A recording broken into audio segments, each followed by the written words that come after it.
In a small town near Utrecht, Netherlands, where red brick rooftops huddle along the quiet canal and the cold winter blankets every street with white snow, a woman lived alone with her tricolored cat named Mies. Henk, with a fragile heart and memories filled with pages of books, never imagined that her little furry friend would become a ray of light in her darkest night. This is the story of loyalty beyond words, of the silent friendship between a human and a pet, and of how an ordinary cat wove a small legend in the heart of frigid Europe. Chapter 1: The Pain in the Winter Night. In a small town on the outskirts of Utrecht, Netherlands, where narrow canals meander through flat fields, there lived a woman named Henk van der Meer in a 2-story red brick house.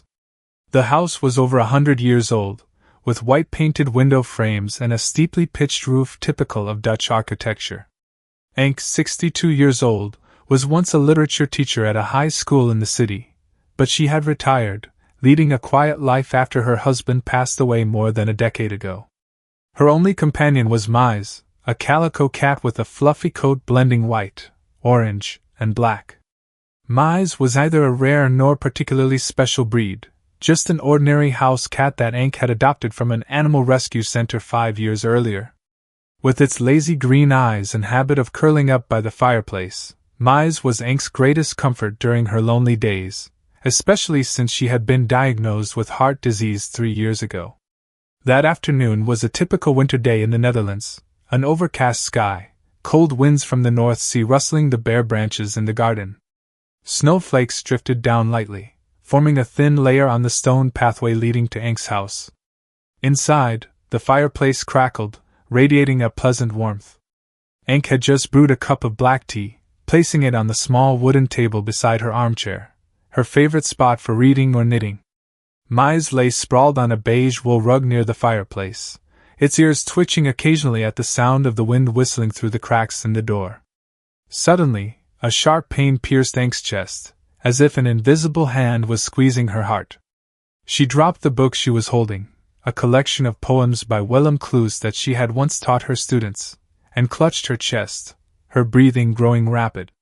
She had experienced such pains before, but this time, it was more intense, radiating down her left arm and making her dizzy.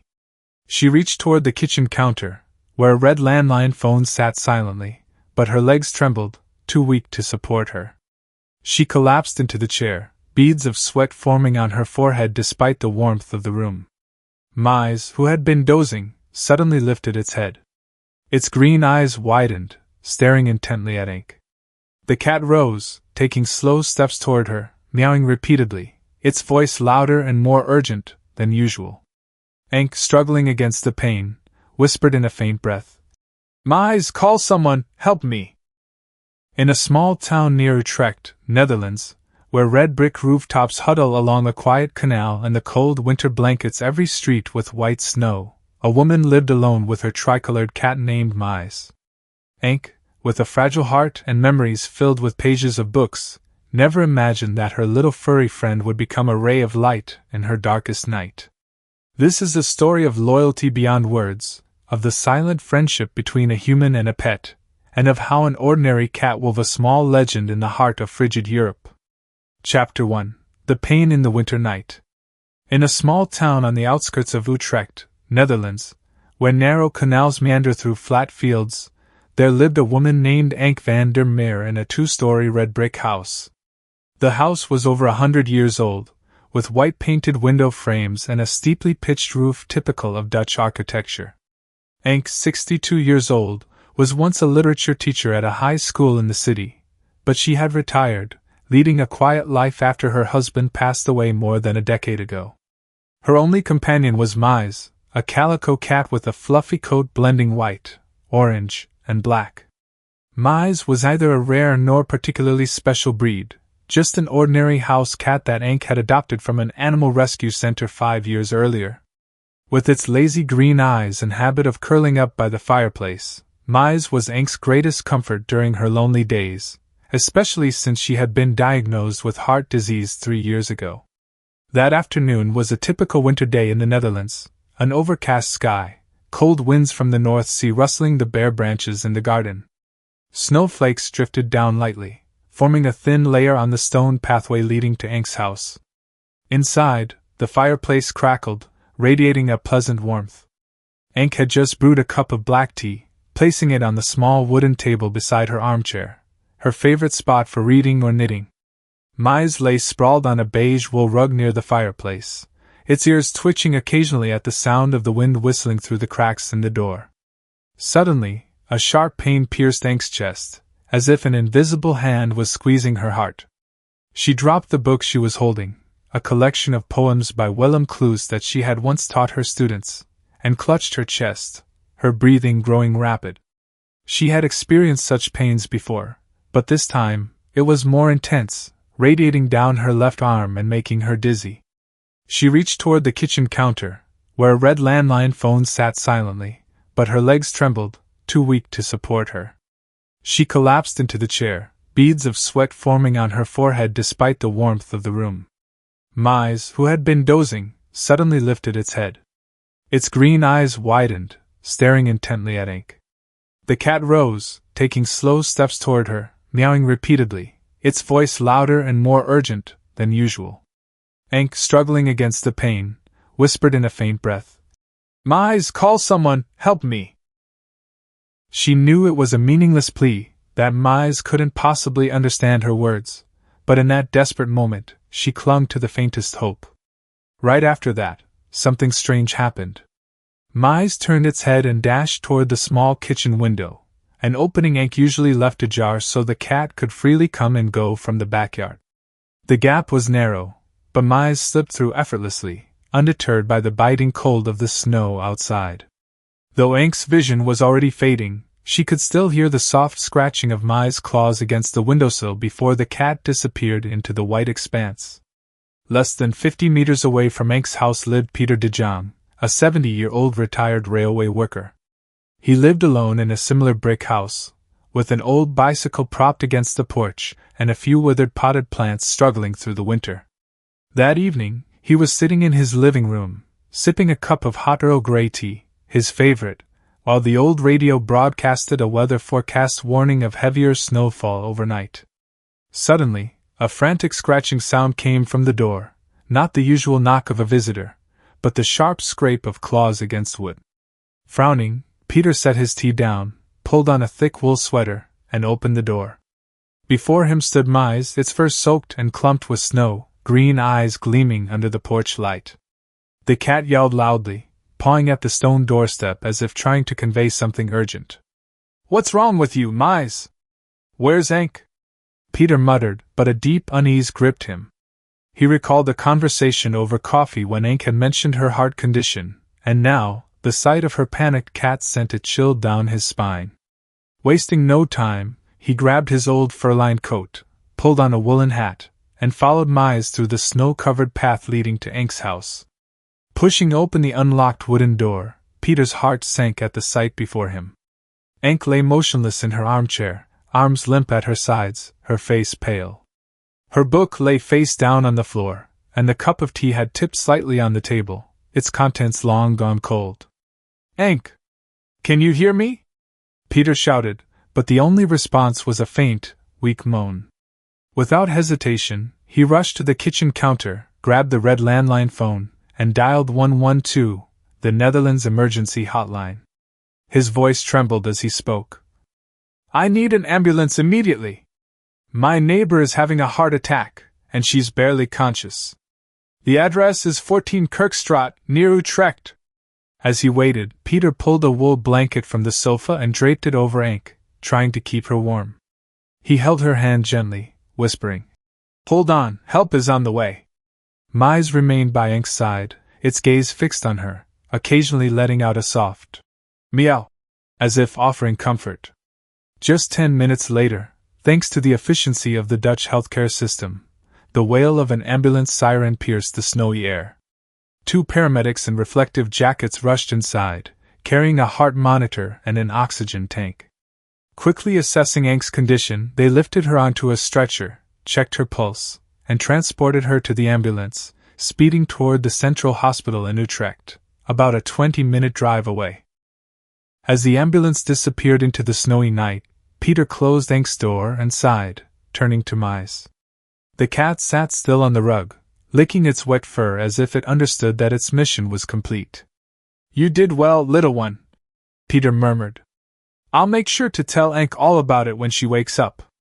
With that, he took Mize home with him, keeping watch over the cat as they waited for news from the hospital.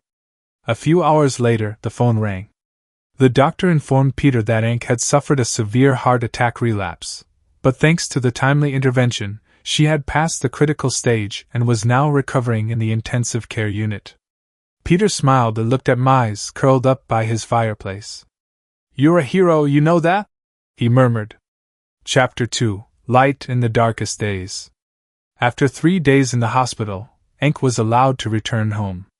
The ambulance brought her back to Kirkstrand on a winter morning when the pale sun barely peeked through thick clouds. Peter was already waiting on his porch, holding a bouquet of white tulips, the kind Ank had once mentioned she liked during a casual chat over the garden fence. Mize, whom Peter had brought along, sat snugly inside a woven basket he used to carry the cat on his bicycle. As Ank stepped out of the ambulance, her legs still weak but her eyes shining with life, she saw Mize and immediately broke into tears. Kneeling down, she wrapped the cat in her arms and whispered through the white mist of her breath in the cold air. "You're everything to me, Mize." "Thank you." Peter helped her inside, lit the fireplace, and brewed a pot of hot tea. He recounted the events of that fateful night, how Mize had braved the snow, scratched at his door, and led him to save her.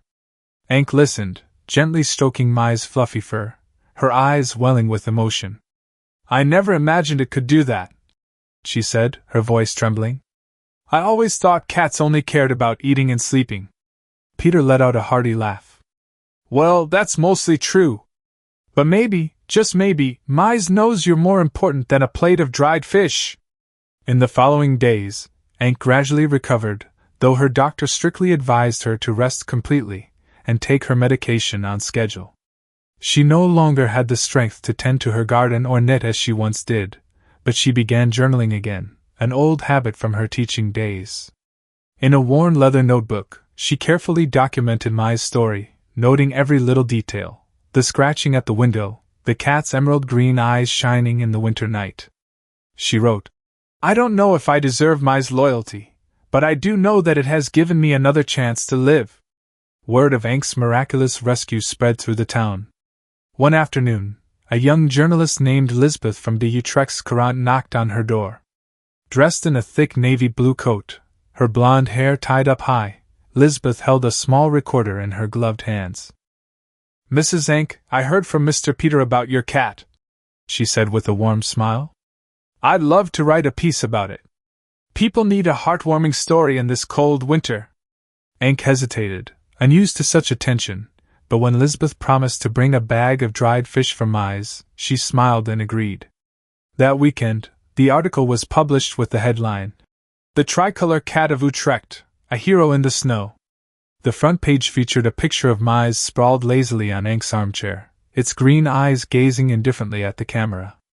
Below the article was Peter's first-hand account and a short note from Ank. "I owe Mize my life." Within days, the story spread beyond Utrecht, shared across animal lover groups on social media and even making it into a short segment on NASA's Saturday evening news. Ank was suddenly flooded with handwritten letters from all over the Netherlands, messages from fellow cat lovers, colorful drawings of Mize by children, and even an invitation for a radio interview.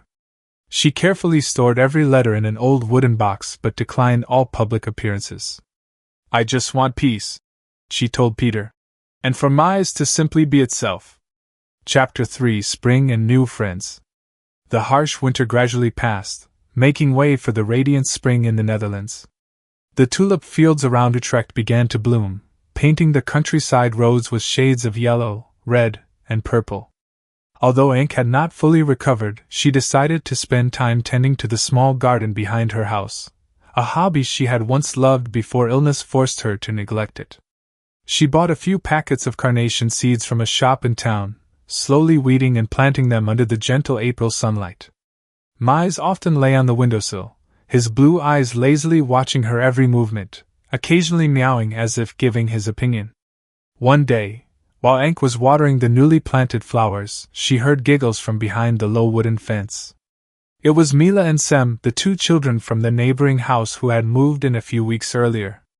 Mila, around 8 years old, had her hair tied in a ponytail, while 6-year-old Sem, with his freckled cheeks, curiously peeked through a gap. "Grandma, is that the famous cat?" Mila asked, pointing at Mize.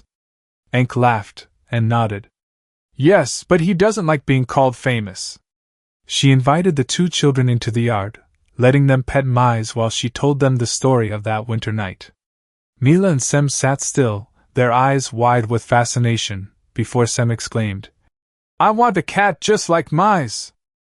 From then on, Mila and Sem became frequent visitors to the little red brick house.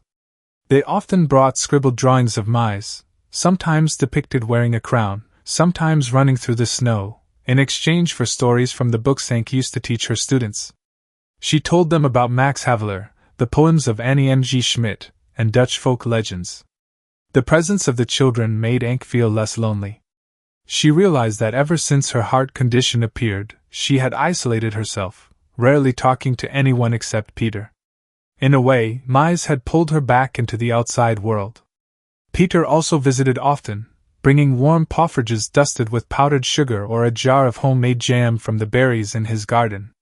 They sat by the fireplace, chatting about the days when he used to drive trains from Utrecht to Amsterdam, or when Ank was still teaching mischievous students. Gradually, Ank's house became a small, warm gathering place for people in the town, a rare thing in a place where winter often made people retreat behind brick walls. However, Ank's health was not always stable.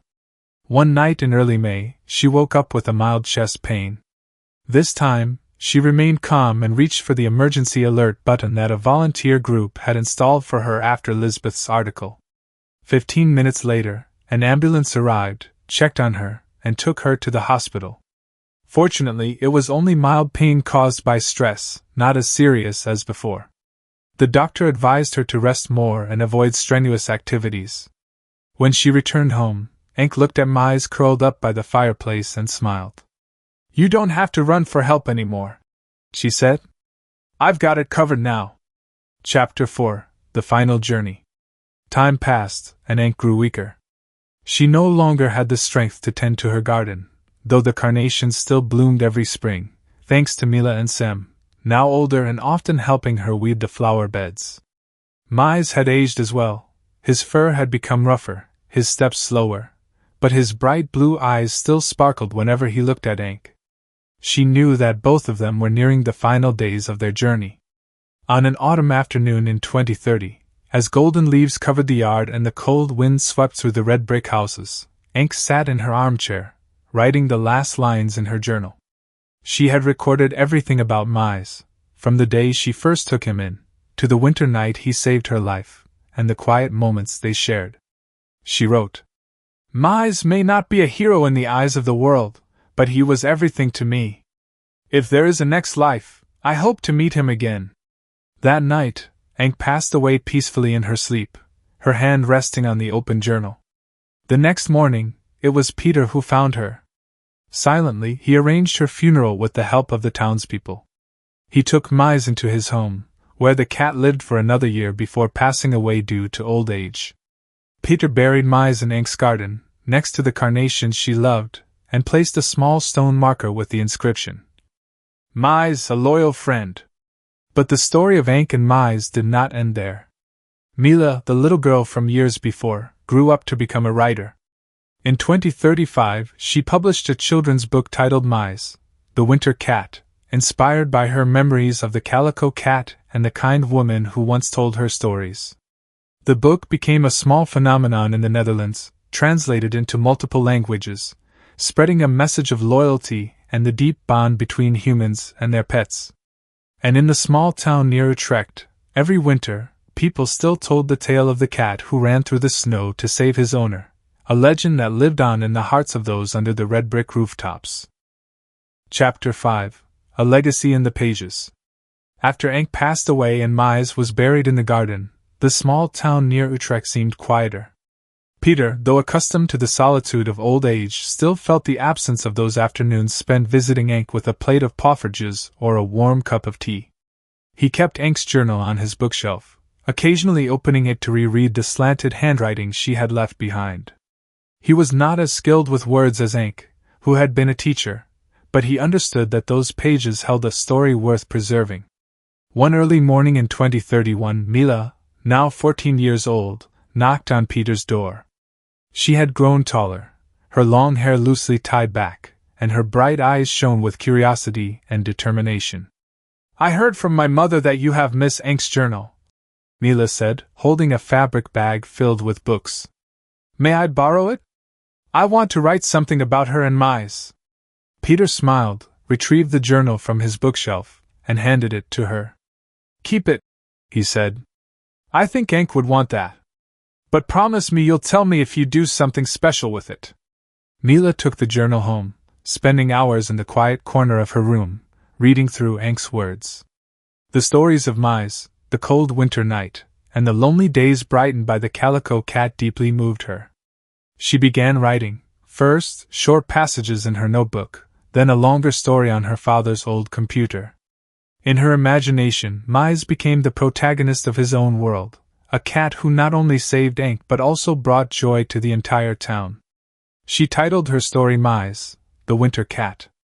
4 years later, in 2035, Mila, now a 19-year-old literature student at Utrecht University, completed her manuscript and sent it to a small publishing house in Amsterdam. The book was accepted and published as a children's story, featuring vibrant illustrations by a young artist, Mise running through the snow, standing at Peter's doorstep, curled up beside Ank. The book quickly gained attention, not only in the Netherlands but also internationally, being translated into English, German, and French. A review in NRC Handelsblad read, "Mila van Beek has transformed an ordinary story into a timeless symbol of loyalty and love." When the book reached Peter, he sat in his living room reading it, tears rolling down his cheeks. He whispered into the empty space, "Ank Mise, do you see this? You are still alive in these pages."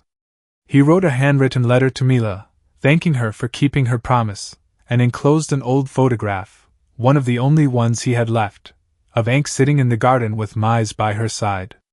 Chapter 6: Warmth from Strangers.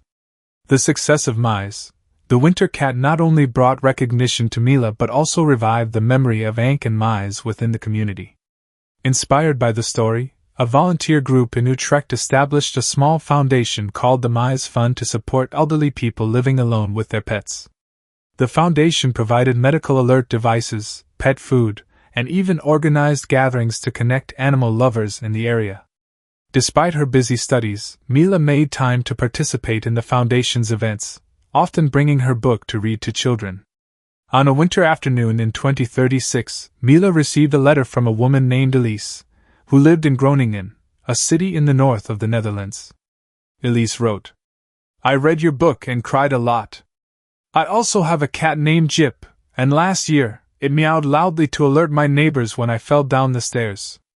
I just wanted to thank you for telling Mise's story. It reminded me that I'm not alone." Enclosed with the letter was a photograph of Elise, a woman in her 60s, sitting beside a white cat with golden eyes. Mila smiled and placed the letter in a keepsake box, where she stored memories of Ank and Mise. Mise's story reached even further. An elementary school in Germany staged a short play based on the book, with students playing the roles of Ank, Mise, and Peter. A cat lovers group in France raised funds to build a small memorial in a park, naming it Mise's Corner, with a tiny statue of a calico cat sitting on a windowsill. When Mila read about these events in emails from readers, she felt both proud and deeply moved. One evening at dinner, she told her mother, "I never imagined Miss Ank's little story would travel this far. Maybe Mise really was a kind of miracle." In the small town near Utrecht, Peter, now nearly 80 years old, continued living in his red brick house. Each Christmas, he visited Ank's garden, where Mise was buried, to place a fresh carnation. The townspeople started calling the spot Mise's Corner, even though there was no official sign or stone marker. To them, it had become part of their town, a quiet reminder of kindness and the bonds that the little calico cat had brought together. Chapter 7. The Circle Closes. In the winter of 2040, Peter passed away peacefully in his sleep, leaving his home and belongings to his grandson. Among the things found in his bookshelf were Ank's journal, the old photograph of her with Mise, and a worn-out copy of Mise, the winter cat. Mila, now 24 years old and an established author, was invited to Peter's funeral. She stood before his grave, placing a bouquet of white tulips, the same flowers Peter had once brought to Ank the day she returned from the hospital. After the funeral, Mila visited Ank's house, now owned by a young family. She asked for permission to step into the garden, where the carnations still bloomed despite being rarely tended. Mise's small headstone remained, covered in green moss, yet the words, "A loyal friend," were still clearly visible. Mila sat beside it and whispered, "Thank you, Miss Ank and Mise. You gave me a story to tell and a reason to believe in miracles." That same year, Mila published her second book, The Days of Mise, compiling stories from readers around the world, about cats, dogs, and even rabbits that had saved their owners in their own special ways. The book ended with a dedication. For Ank and Mise, who started it all. And in the small town near Utrecht, whenever the snow fell and the cold wind blew through the streets, people still told the story of the calico cat who once ran through the winter night to save its owner, a legend that would never fade.